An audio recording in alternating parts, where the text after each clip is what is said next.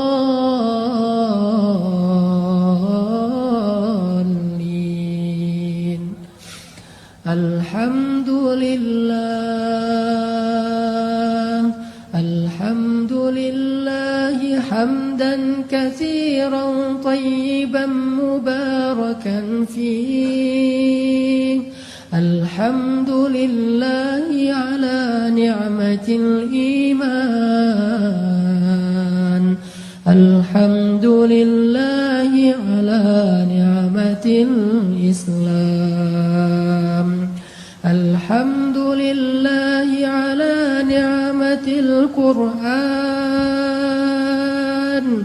اللهم اجعل القرآن ربيع قلوبنا.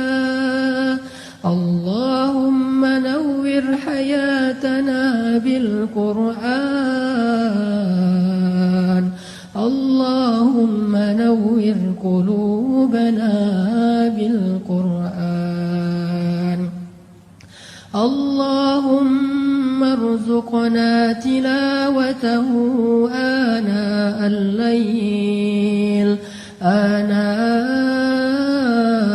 الليل وأطراف النهار.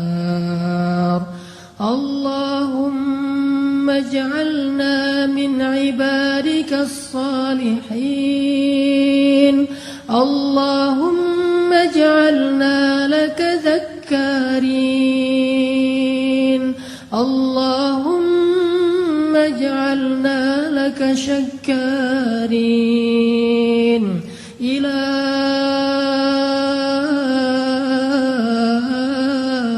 إلهنا يا الله يا الله. اللهم إليك أسلمنا وبك آمنا وعليك توكلنا وإليك أنبنا وبك خاصمنا. ظلمنا أنفسنا يا الله.